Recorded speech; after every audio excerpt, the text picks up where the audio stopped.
So So you didn't do any swim team or I've college never done a swimming or swim team. Yeah, I've never done a swim team. I actually got into the YMCA like there's minnow and guppy and what's that thing? A bunch of they different. changed Yeah, dolphin and shark or yeah, whatever. yeah, yeah, dolphin, right? I never made it that far.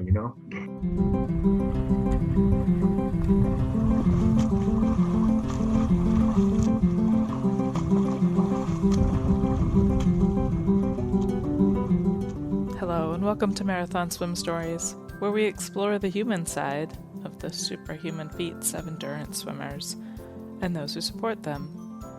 I'm marathon swimmer and coach Shannon Keegan. Do you enjoy Marathon Swim Stories? Tell a friend about it, or leave a review with your podcast provider. Want to give some feedback? I'd love to hear from you. Shannon at intrepidwater.com. I hope you enjoy today's episode. Kim, thank you so much for being my guest today on Marathon Swim Stories. Tell me, what's your story? Well, thank you very much, Shannon. It's an honor to be on your show. It really is. I don't know where to start. I think I'll start. I grew up on not on a beach. I grew up in Lynn, Massachusetts, and I grew up in the Highlands. And the Highlands is, I should say, less than a half a mile from Lynn Beach, Kings Beach, Swampscott. And my mother, she liked to lie in the sun. Mm-hmm. So I would go down to the beach with her, and she would lie in the sun, and she knew she was going to fall asleep, and she would say, "Okay, don't go out too far," And I was like, 5 or 6 years old. These days would probably be reported by somebody. So for some reason, I was never afraid of the water. I always, loved the water, and so I would go out and head out onto Lynn Beach and just swim straight out. Not along the shoreline, swim straight out towards this rock that's out there called Egg Rock. Mm-hmm. Um, and Egg Rock's always been a kind of a fixture in my life. When I was running, I would run Lynn Beach, and when I walk actually still every day. At lunchtime, I walk Lynn Beach, which is a causeway, and on my left and on my right coming back is Egg Rock. So anyway, I learned how to swim at the Lynn YMCA. Okay. And yeah, and great place. And my mother, my father died when he was 5. So my mother, she worked at this place called Norelco, and it was a it made lights. But she worked on sad days. And, I went to school on, of course, every day, but on sad days, there was no school. So she used to bring me to the YMCA. And because I like to swim, she would bring me to the pool area and go, "Stay here and I'll be back." And that was like, I don't know, 8 or 9 o'clock in the morning. She'd be back after work at like five at night. I love Which so I would just swim all day. And there was a guy there. His name was Pistol Pete Pedro, and he was a lifeguard there. And he would go on to play for the New England Patriots. Oh, cool. And, yeah, and we were friends for life. He just died recently. He was a great guy. So then from there, and if I can just skip on to this real quick. When I was like 10 years old, for some reason, I don't know where the thought came from, Shannon, but I don't know where it came from, but I'm trying to stay late. The Boston Light back when I was 10, that was 1968. They would have in the Boston Globe, there would be a cutout. There'd be a result of the Boston Light race. Okay. Mm. It was like less than an inch big, and it was this little tiny thing. I used to look for it all summer, every summer. The results, for some reason, I was so fascinated with the Boston Light, but I never understood why. Somebody must. I don't know. thought about, not always thought about, but I gave it some thought. I don't know where it came from, but I always followed it. And I kept even at the young age of, even when I was like 10 or 11, I was working out at the YMCA and I kept a journal Oh. of my workouts. I bench press 50 pounds or whatever it was. And I remember writing in it, I'm going to swim the Boston Light someday. And this sounds like a fantasy, but I also wrote in it, I'm going to swim the English Channel someday. And Hmm. I started like swimming in my heart. So the years went by, and I continued to swim, and then I got away from it a little. I got into like what guys, kids, teenagers were getting into, and when I was growing up, we boxed. I boxed in the Golden Gloves, and then I got into running.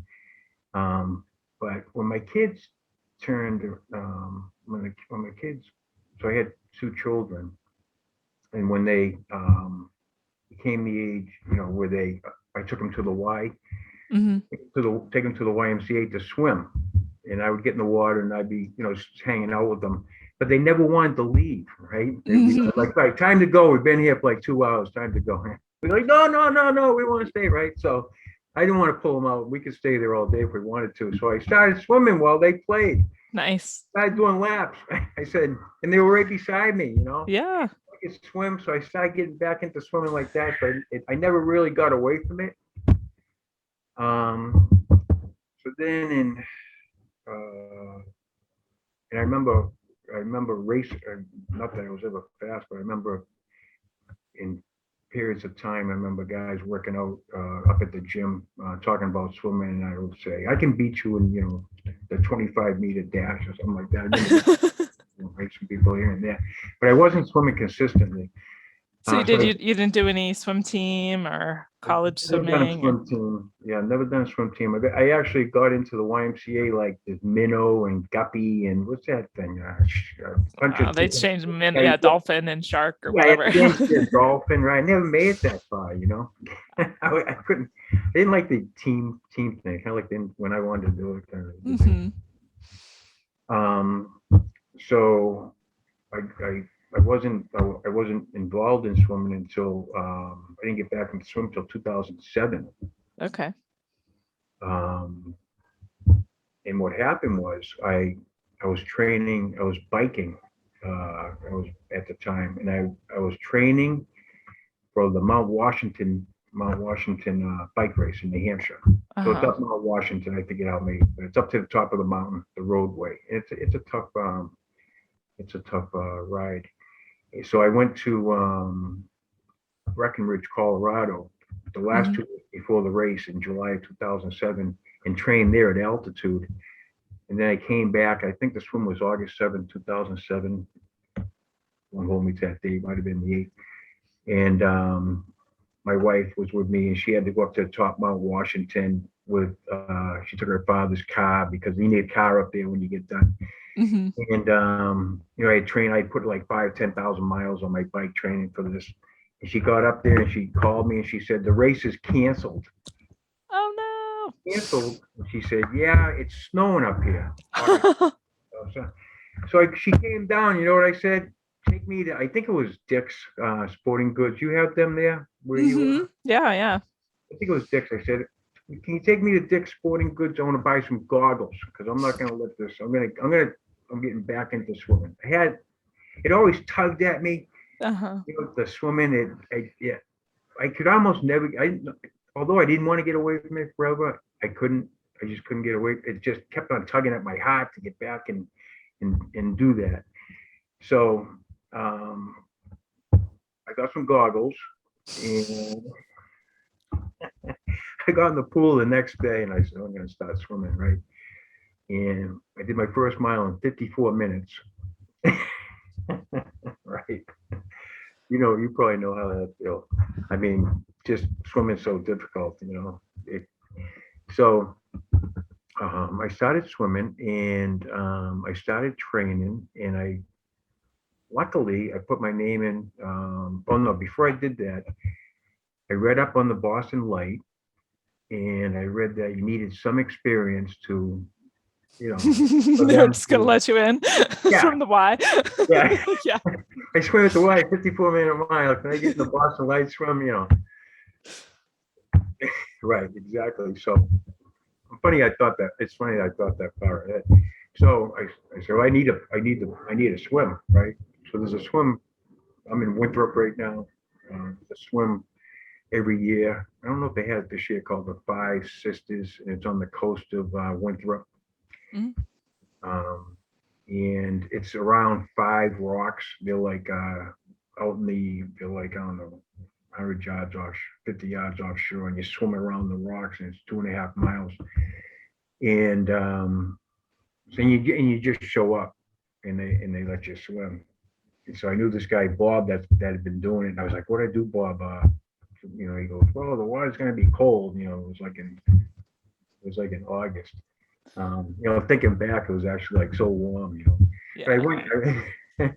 It was an unofficial 2.5 miles. I remember going to a store and I bought this like somebody said you should get a wetsuit, and I was like, yeah, and I don't know about that. I got like this rubber shirt. It was like, yeah, and I show up in that, and people, they're all wearing wetsuits, full wetsuits. They were kind of like sprinters, those sprinters like Oh the yeah. wetsuits. Nothing against wetsuits, Right. but the sprinters were in. I wore that, and so I did that. I did the 2.5, and then I signed up for the Boston Light. Luckily, I got in. Yeah. That's hard. You I know, mean, not everybody gets in. You gotta be lucky. I was, yeah, and in those days, Shannon, um, you probably already know this, but they gave you like they opened the window and you signed up. You sign up started at like 12 o'clock Mm-hmm. in the afternoon on like March 3rd or something like that, and you Hmm. signed up. And then when it was full, it was full. So Hmm. I was like this in front of ready to sign up. So I signed up right away and I got in, and I had already read up on all the history of the Boston Light. The Boston Light is really an amazing swim, starting way back, I think, in 1907, somewhere around there. And Long time. the pictures are absolutely fascinating to look at these people that swam then, in the uniform, the outfits they wore. I was thinking of actually doing a Boston Light swimming in 1907 swimsuit. You should. You totally should. It's black with it's black with the things go over your shoulders. It's like a suit, but it's not neoprene. It's not. It's just It's like and it's wool or got something, right? hmm? Weren't they like wool back in the Yeah, day? yeah, they're probably wool. It's like the people that's early days that swim the English Channel wear the goggles that they used to do oil changes, right? Oh, right. Yeah. So I was reading, and one of the fascinating things about the Boston Light that a lot of people don't mention is they accepted women, Mm, which is right. It's they unique at the accepted time. women. Back, you know what I mean? When women couldn't even vote, they were letting them swim in the Boston. Progressive. Yes. Yeah, yeah. When I grew up, my mother raised me. I grew up in a single um, household. So I always tell people ask me who's the toughest guy or something like that you ever known. I say to them, I've known more tough women than I've known guys. That's what I tell them. But anyway, getting back. So in 2008, into the light, and oh my goodness, I got into the wrong first Boston Light. Uh-oh. It was, I yeah, I never looked back, but I think the water was like 57. And Uh-oh. for me, in 2008, 57 was as good as 32. Right. 57 right now is like very comfortable. Right, right. Not a problem. 57 back then, holy smokes. So I got in, and so we started. I started okay. Actually, I didn't start okay. I take that back. So I had to borrow a boat. So I'm like, you have to get a boat to a yacht club. And I'm like, I don't even think I know anybody with a boat, right? So I got this friend of mine who had a boat, and I asked Greg O'Connor, who was running it at the time in 2008. I was like, I don't know, can I just meet you at the light? He said, yeah, fine. He's a great guy, right? I mean, he's like, yeah, just meet us. I went to the meeting and then I just met him. He goes, don't come into the Boston Light from the north. I was like, yeah, okay, well, you know what I did, right? I came in from the north, right? And we got grounded. It was low tide. Oh no. We almost got grounded, I should say, and then we made it there. But so I hopped off the boat, and autumn right away, you know, I was like cold, and I started swimming, and I was actually my first swim. I was looking up this about a couple of miles in. I was looking up to see if my arms were still there. That's how I felt. I was like, is my arm there? Oh yeah, still there. That one's still there, right? And I was so cold, and I didn't know anything about. I mean, I swam in the ocean. I swam a lot growing up. I did all that stuff, but I didn't know anything about nutrition. So I didn't eat Mm. anything for 8 miles. I didn't stop and drink, Oh wow. all the things I did now. So it really was a learning experience. I just made the cutoff. Oh wow. But you I made it. I made it. The cutoff was 5 hours. And I think I went in. Yeah, I think I. So we're heading in. I remember heading in. I remember all my Boston lights like perfectly. I love And that. I was heading in, and the pilot of my boat said, "Hey," he goes, "Hey, Jeremy," and I had grease on me. I put grease underneath my arms. Somebody said, "Put grease underneath your arms." Right? So, grease on. Everybody's gone. That's what I was like. Why everybody left? You wait. You. I forget what he said. He's like joking around. You're such a loser. Everybody's gone. Nobody's waiting for you. Oh. So I came up. So, but he had the wrong beach because the like there's one beach here and one beach here, Oh and no. you can't look at the wrong beach. So I came up to the shoreline, stumbling upon the shoreline, because my first 8 miles swim, my first more than 2.5 miles, Wow. and everybody's there, everybody's standing there. Laughing. Nice. I was like, holy smokes, wow, this is just, and at that moment, I was hooked. There was no turning back. And I said, I remember saying to Greg O'Connor, boy, boy, that was horrible. He goes, you'll get better. Just keep on swimming. So I did. And then I was lucky enough to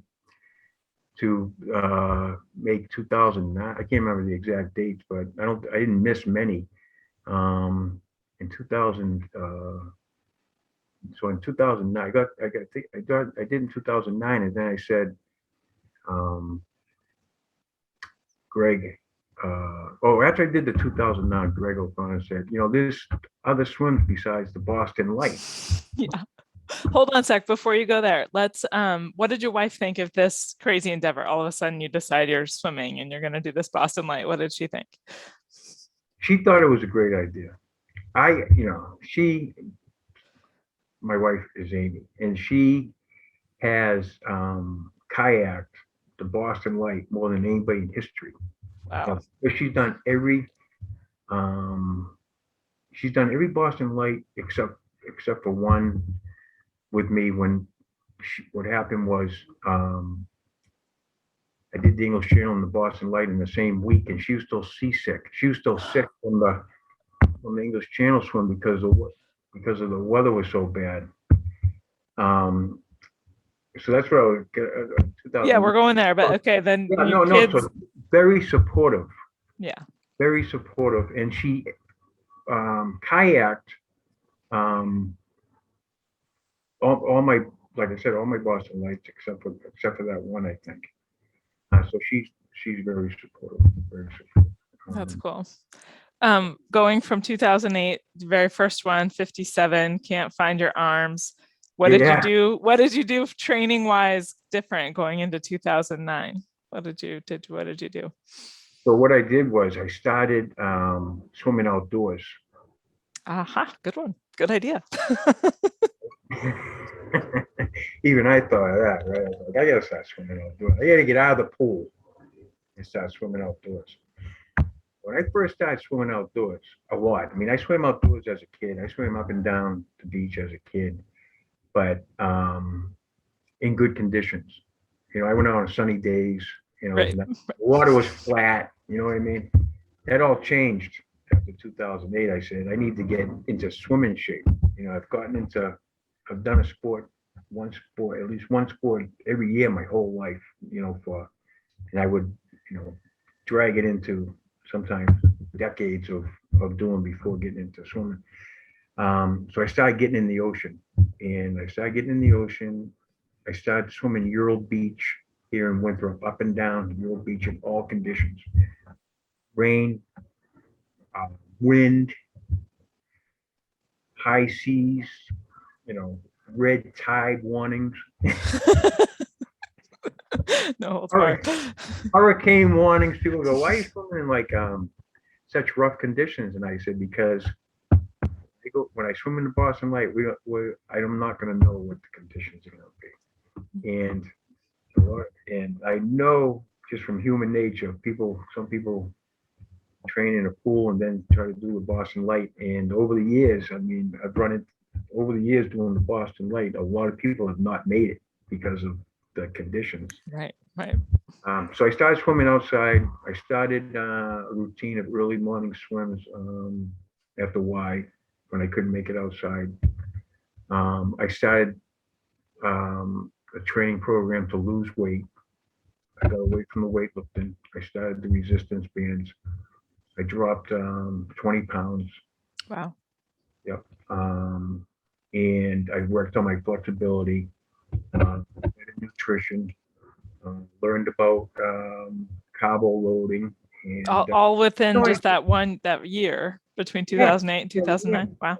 yeah. I mean, I had run 6 Boston marathons, but I stopped and drank water. I never did anything. It was absolutely crazy.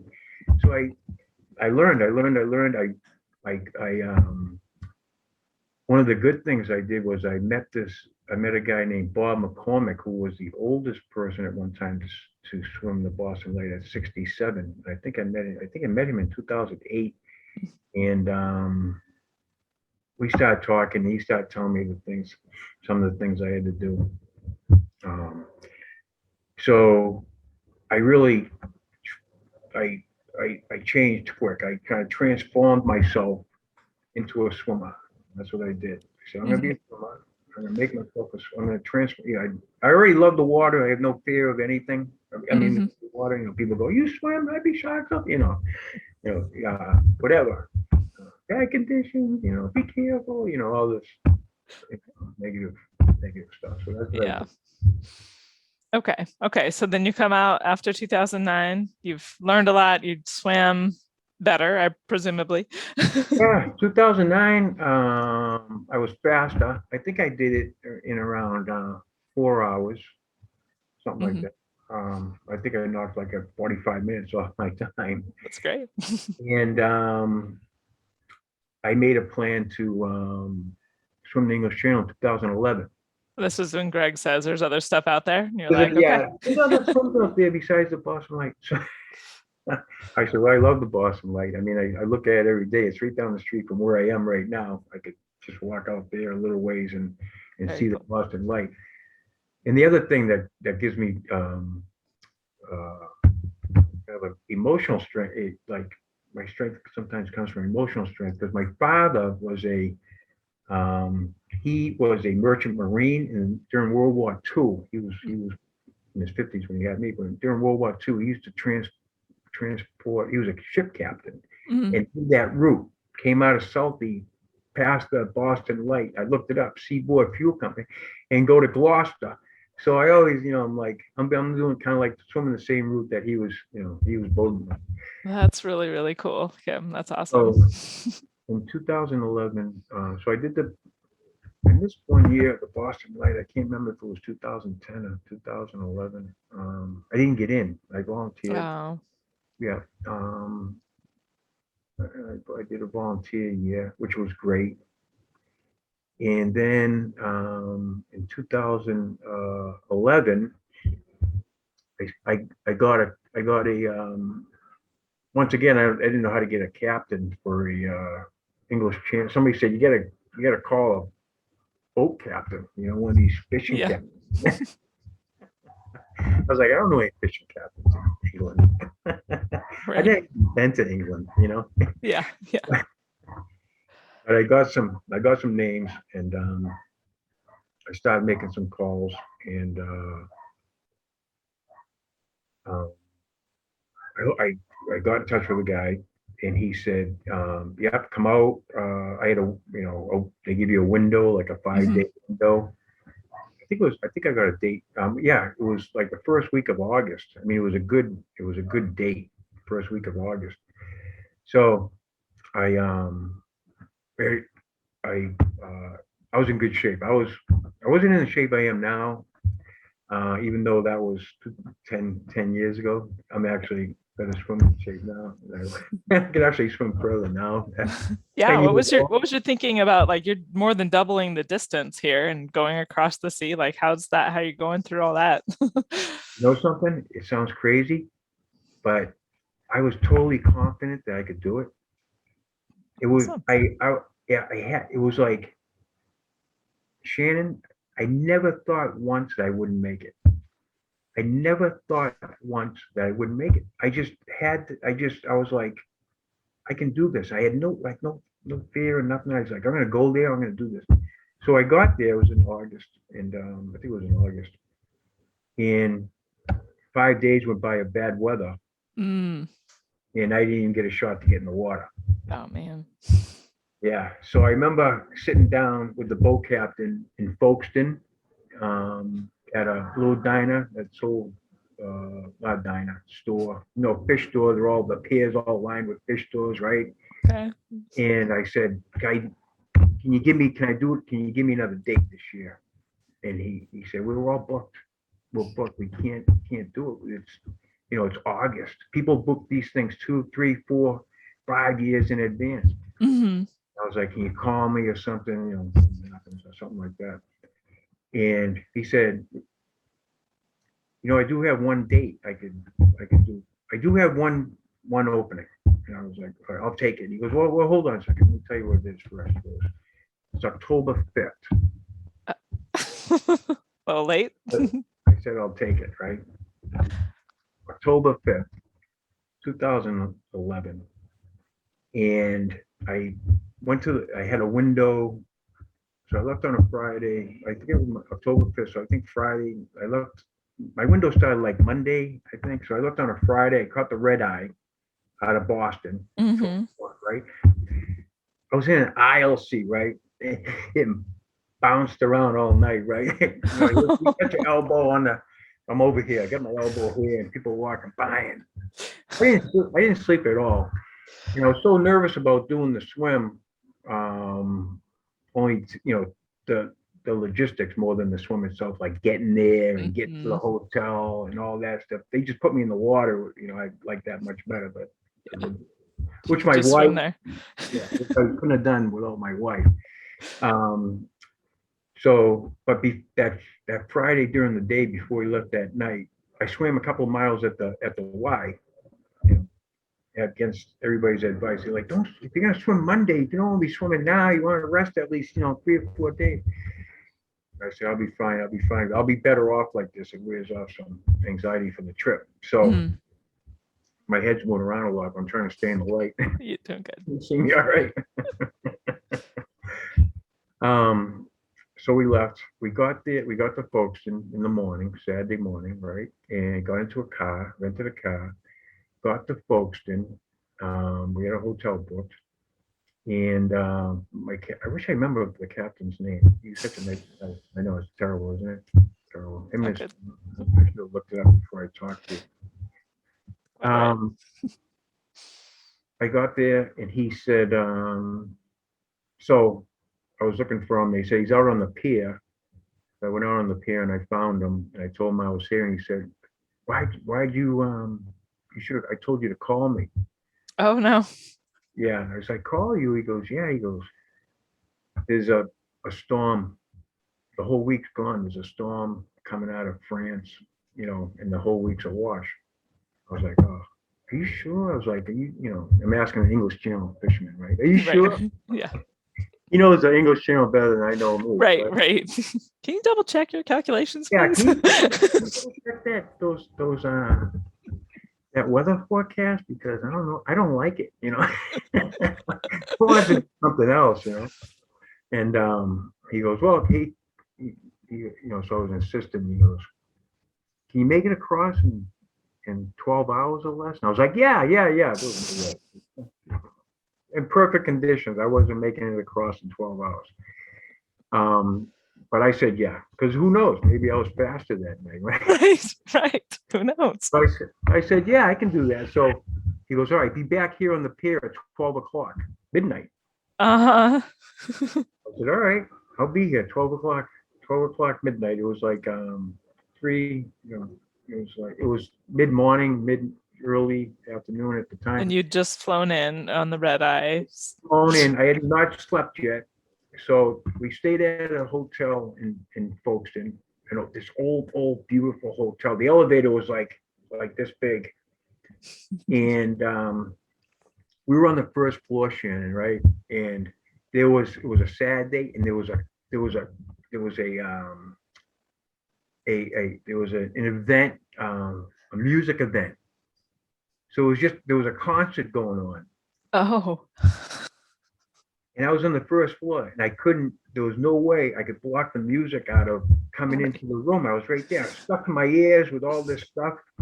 I couldn't get to sleep, so I remember lying on the bed at 3 p.m.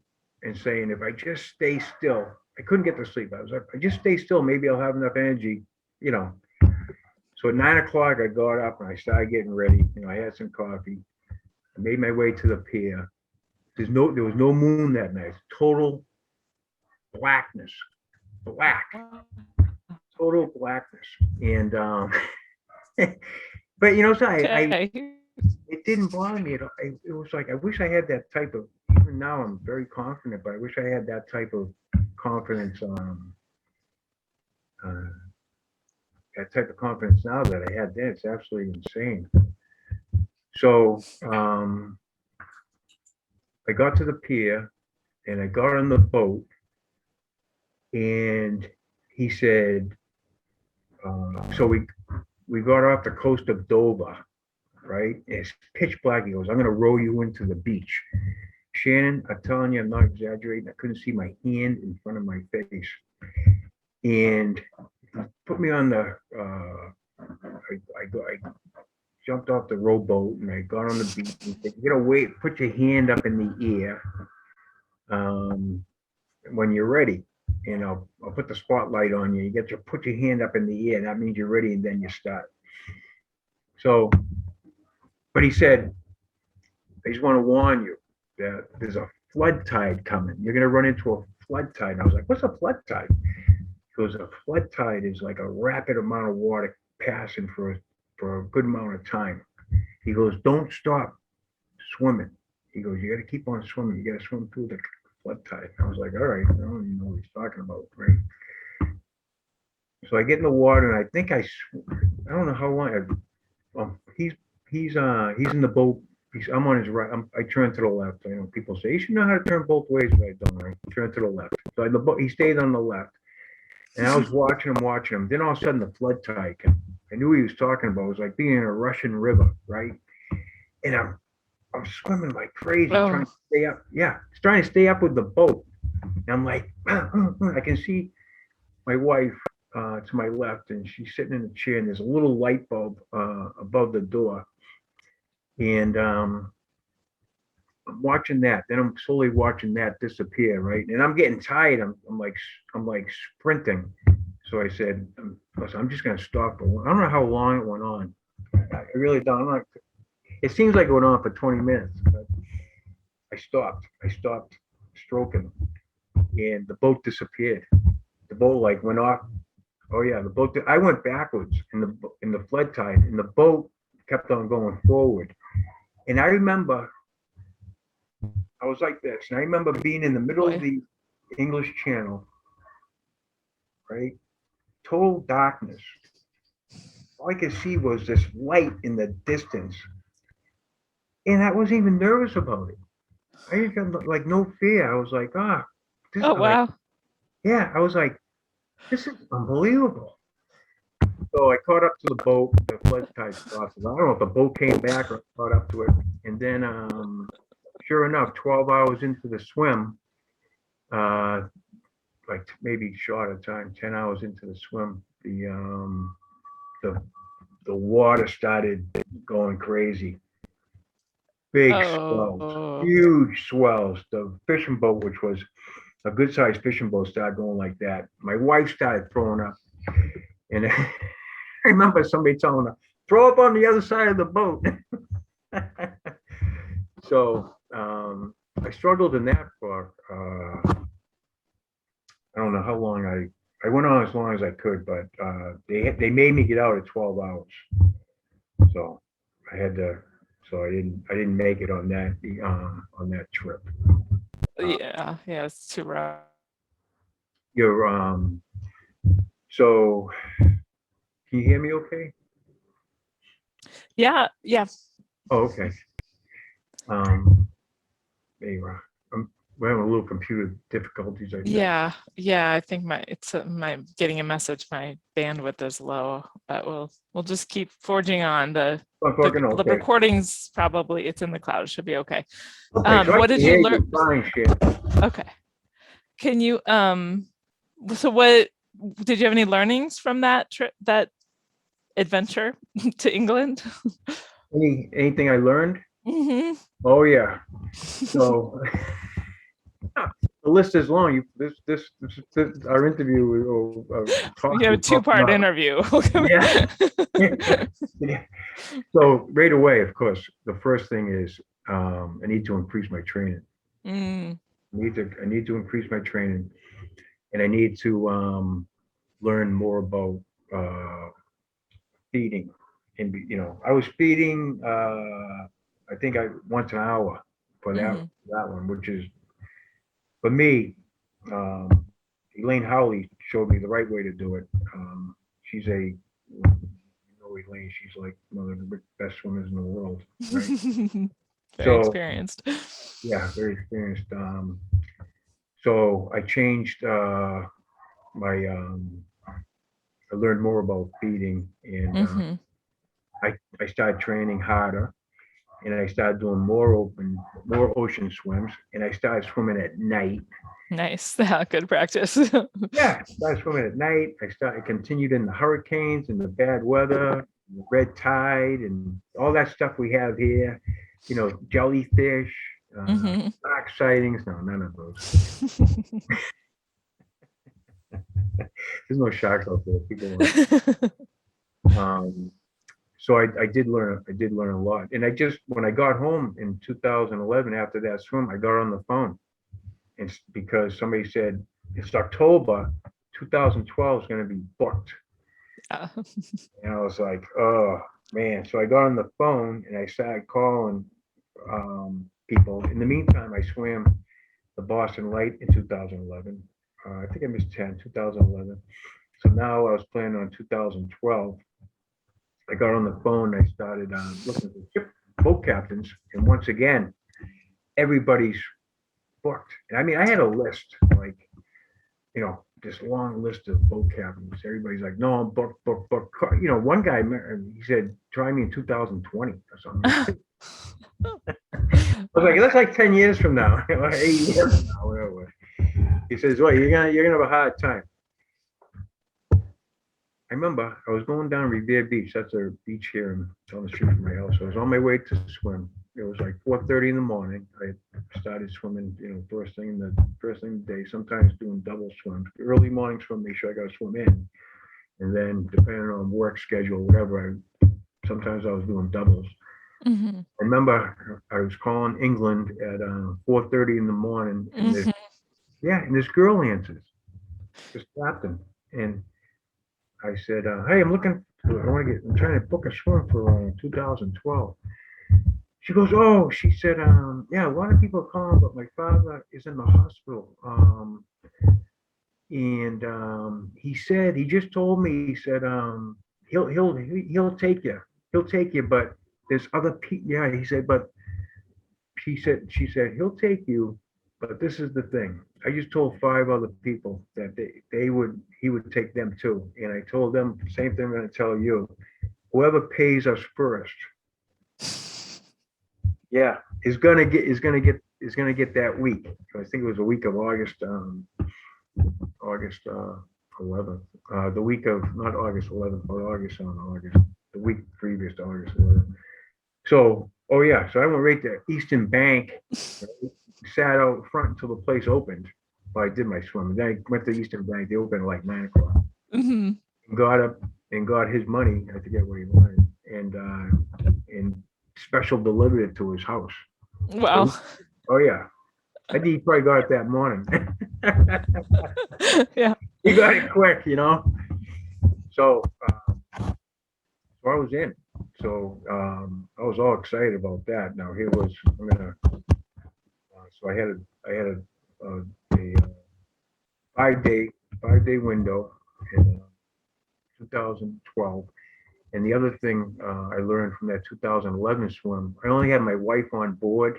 Hmm. Like she was the only person I brought. You know, I was.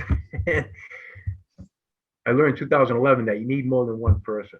You Yeah. can't. You need Yeah. kind of like a crew, right? Right. So, excuse me.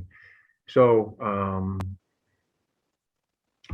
I started asking around, and a friend of mine, I got this my friend of mine, Harvey Rowe, and my sister-in-law, and this other kid, Craig Lewin, who's I think he just did triple. He just did He's the got his triple crown. Yeah. I talked yeah, to him a he's while back. Hmm. has triple crown, and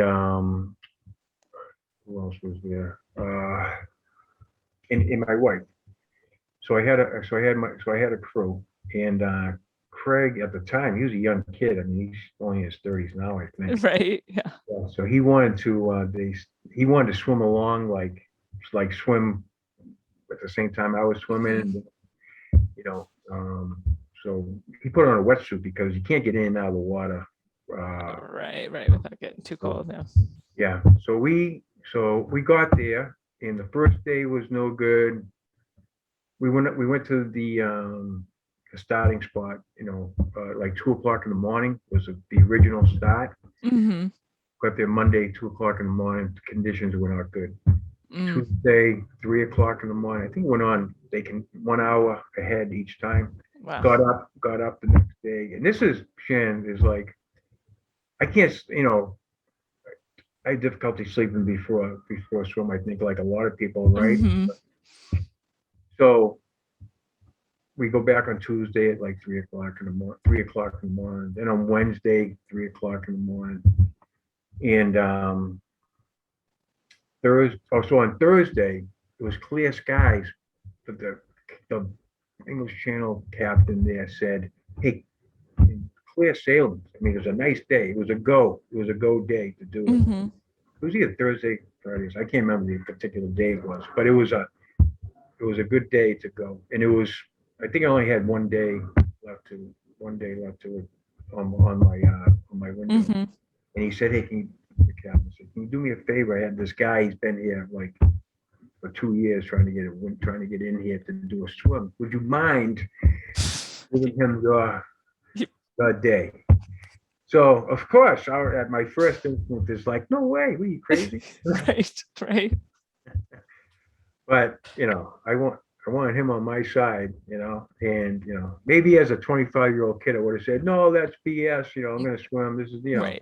but you'll live and learn, right? Hmm. That's fun. Give him and I also felt, some empathy for the guy too. You know what I mean? That he had this opportunity and he had actually been trying to do this longer than me. And Hmm. I still had the next day and there was positive weather forecast. Nice. So yeah, so I gave him the day, and you know what happened? He ran into a storm 5 miles off the coast of France. He Oh man. had conditions, Oh geez. so he had. Yeah, I know it. Terrible. I never got a chance to talk to the guy, but he didn't make it. So then, I think it was a Friday or Saturday. It was my swim. It was the last possible day. Hmm. So we went down. I remember we went down to the dock at 5 a.m. because the swim was to start at 6. Mm-hmm. and it wasn't good conditions. It Oh was no. I think on shore there was like foot swells, and he said, I'll give you whatever date you want for next year. And I said, no way. I said, I'm going. I'm going in today, and whatever happens, happens. I'm not gonna, I'm gonna, and I felt very confident regardless of the conditions. I mean, they weren't horrible conditions, but they weren't, Hmm. it wasn't like flat and it wasn't like Right. a little bumpy. It was like somebody would say, yeah, you don't want to do a long swim today. Those Hmm. type of conditions. Um, so I got in, I started swimming, and I think I started at 6 o'clock, and it was clear, beautiful day. Oh, Little, really? Cleared up. yeah, it was a little windy, but I remember jumping off the boat and swimming to the shore, and I could actually, the sun was out. Hmm. Right? Wasn't the middle This of the is the night. same, yeah, this is the same spot I was in 2011 where I couldn't even see the boat. Right. So, um, I started swimming, and I felt good. I felt really good, and it took me it took me about 16 hours, Hmm. 16 hours to get across, but I made it. Awesome. How So, did it feel after you journaled about it as a kid? How did it feel to complete your swim, this big swim? well, when you see that, I just got goosebumps. Even to this, even to this day, when you say that, that was that. If I never did anything else, never made another swim, which would be impossible because I love it so much.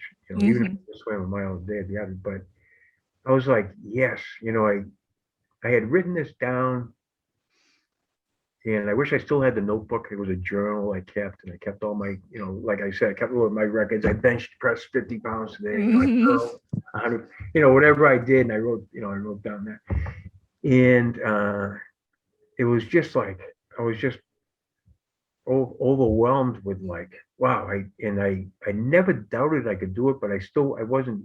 I didn't have. I wasn't. It wasn't like it was just a confidence thing. It wasn't like I'm good enough to do this type of thing. I'm not for that.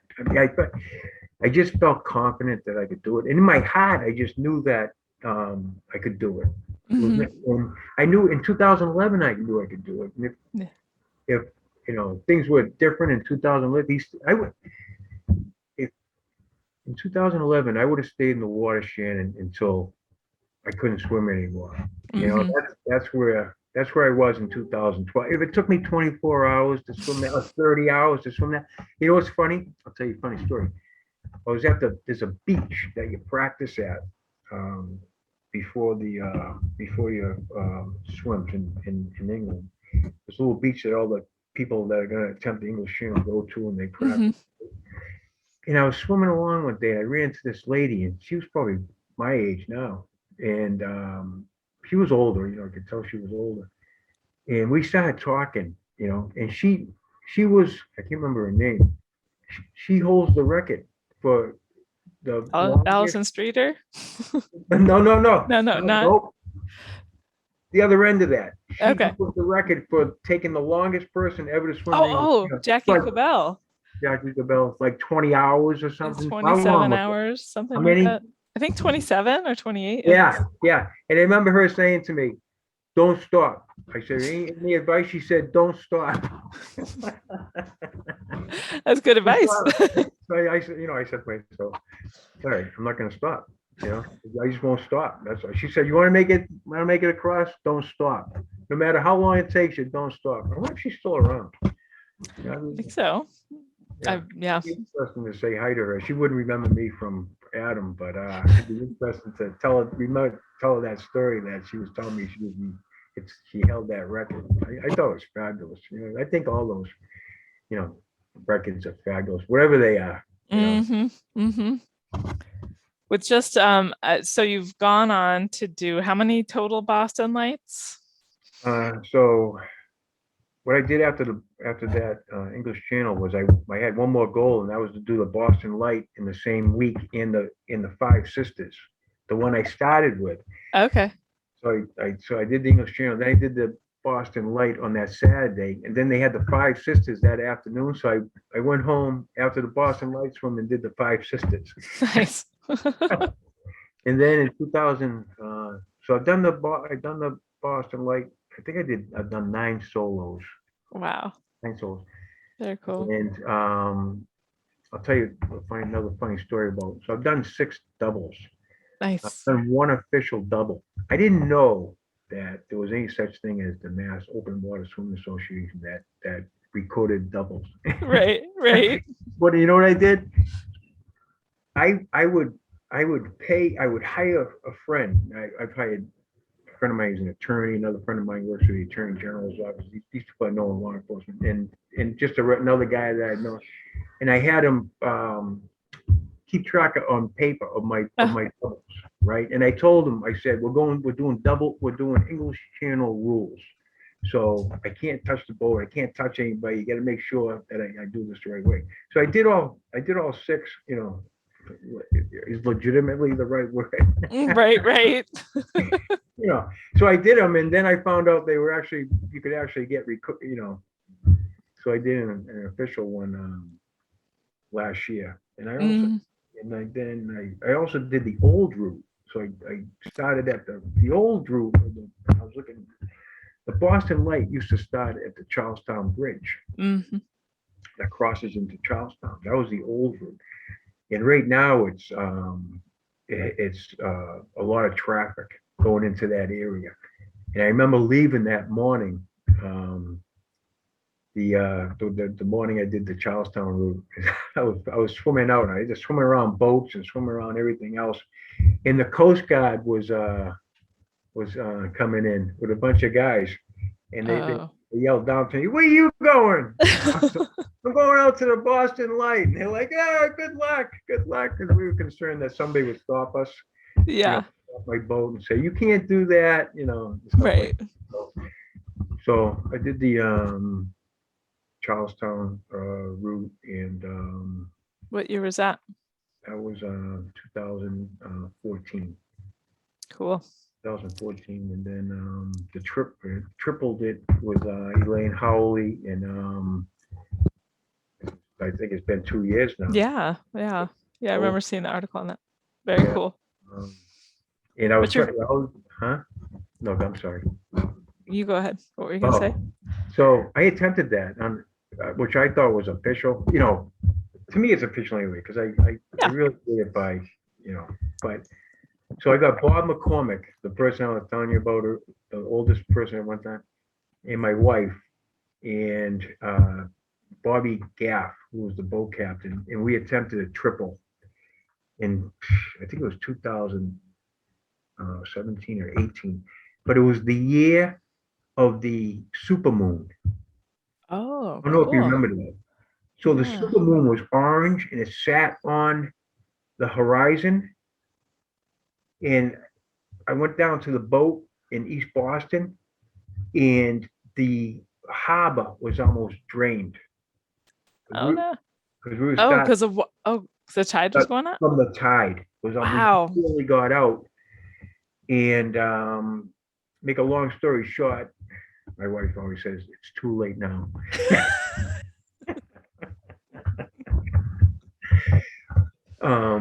I did the first 2 laps.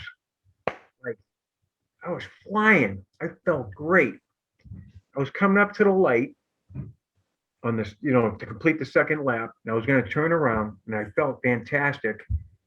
And my wife was on the kayak, and she's like, "Stay to the left, stay to the left." And she's yelling at me, and she yells at me during these swims. You gotta stay on course, in a nice way, you know what I mean? But she's saying, "Stay to the left, stay to the left of the lighthouse. Stay to like the lighthouse. Don't go to the right of the lighthouse that goes out to the open ocean. Stay to the left and touch there, then turn around." I was like, "Oh, be quiet." I was tired, I was tired, but I felt good. A rip current. Uh-oh. To the right, and a rip current pulled me past the lighthouse and down the street, so to speak. And I turned around, Shannon. There's no way. I couldn't get back. I turned around and tried swimming towards the lighthouse. I was just like swimming on a treadmill. Oh And my gosh. I don't know how long I tried for. I had all that energy left, and I just kept on swimming, trying to get, and I couldn't do it. They had to Wow. throw me a rope, not to save me, only to just get me past the lighthouse. Then the Yeah. boat had a hard time coming past the point of the lighthouse with Oh wow. this big thick rope. So that was the end of my trip. That was the end of my triple attempt on that day, but it was another double. So, Right, right. so, Very cool. What's your favorite? Do you have a favorite? Well, that's a good memory of from one of your Boston Light adventures. Any other great memories from your Boston Light adventures? Or like what's your favorite thing to pass or do? Or like what? Tell us another story. well, I talked about sharks, and one of the funny thing was that my wife was on the kayak, and after one of the swims, one of the Boston Light swims, she told me that she actually did see a shark, and it had a fin, and it was coming. I was on the right hand side of the kayak because I looked left, and the shark was coming to her left, and and she didn't know whether to tell me or not.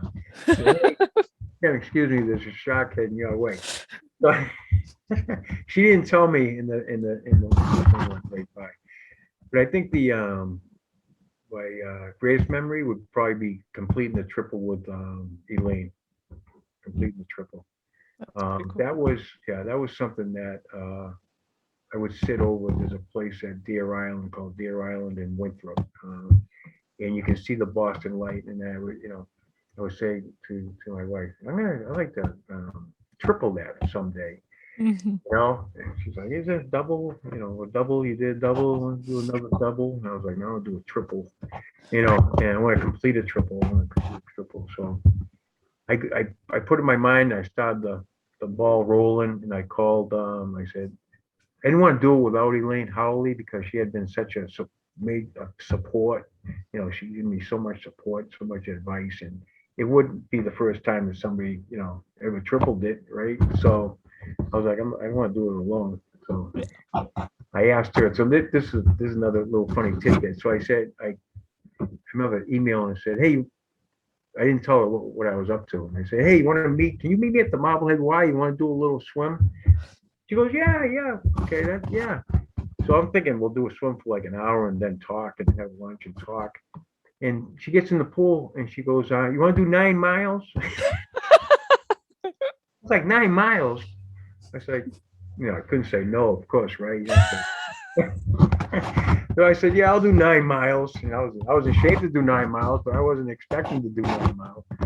We did 9 miles in the pool, and then after we had lunch, and I was like, hey, I have a proposition for you. And I could tell her she had no idea. I was like, let's attempt to triple the light, And she thought it was a great idea, of course. 24 miles, I mean, she could swim 124 miles. Probably.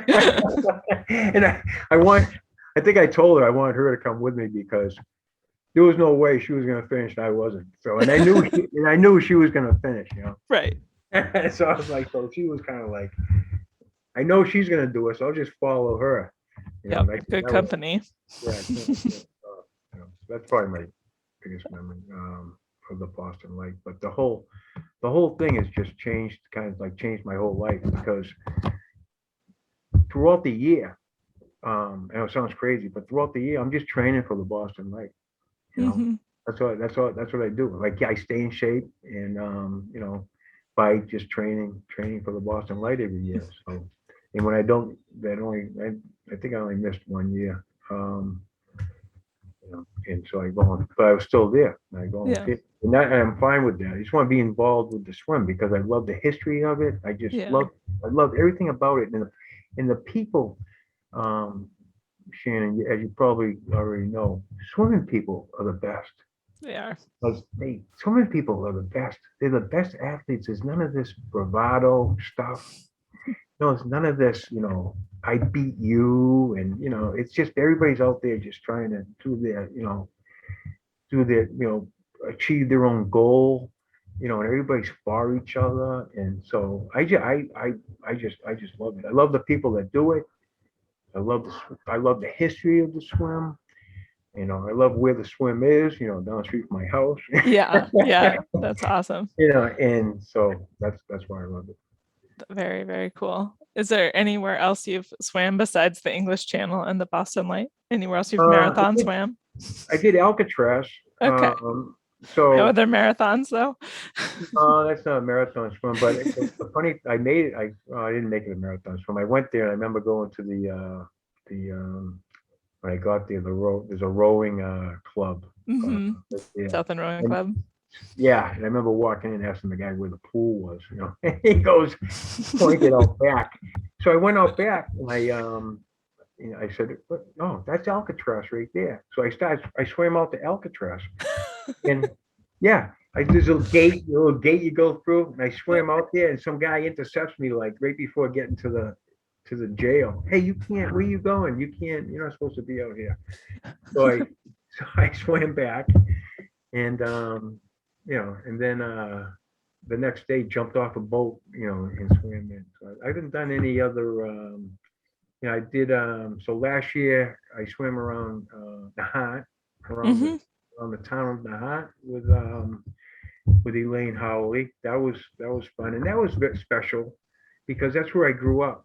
Very You know, cool. it was like going back to my childhood, kind of where I had heard of these guys swimming out to once again. So years ago, people, Jim Doty, who is he's the real Mr. Boston Light. He is the one that brought the Boston Light back to where it was, and he's the one that made the Boston Light famous. And somebody told me that actually, I saw a picture. There used to be an egg rock swim. So people would swim from the beach to Egg Rock and back. I don't know how far it was. How far? It's like maybe 5 miles, like 2.5 out and 2.5 back, something like that, Mm. maybe 3 miles. But so that swim has a lot of history. And the other thing about that swim, which brings back memories, is there was a guy from Lynn that did that swim, and he did that swim back in the 1980s. He went around the hunt, and years later, I remember talking to him I was swimming at the Peabody YMCA, and I saw him, and I started talking to him about swimming, and he said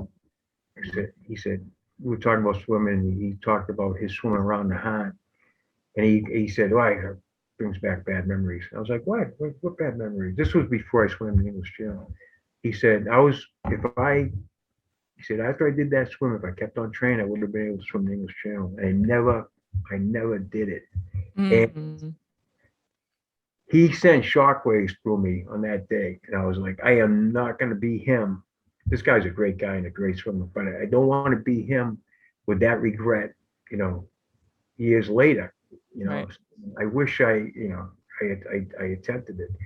So it brings back a lot of memories. So I did it last year, and then me and Elaine did it again this year. And we had great conditions. We had a bunch of jellyfish. No, I don't think they're jellyfish, called scallies or something, or scala or something like that. They're little round balls, like Huh. thousands of them. Interesting. Yeah. Um, so that's where I started swimming, with my mother lying on the beach and me swimming out to halfway out there as a kid. Yeah. So A great swimming memory. around it, was, and through the years you hear people say, "Oh, I had my grandfather swam out there and back," and I hear all these stories. I was like, I got to swim, not out to Egg Rock and back, but all around the town and in from. Yeah. Cool. That's awesome. What fun. Thank you so much for sharing your story with us, Kim. I really appreciate Oh, it. thank you, Shannon. I hope it went okay. I hope you enjoyed today's interview. Do you want to take marathon swim stories with you? Subscribe on your favorite podcast provider. Want to connect with like-minded limit pushers? Join us for Marathon Swim Stories live on Tuesdays at 5:30 a.m. Pacific, 8:30 Eastern, 13:30 GMT. Thanks for watching.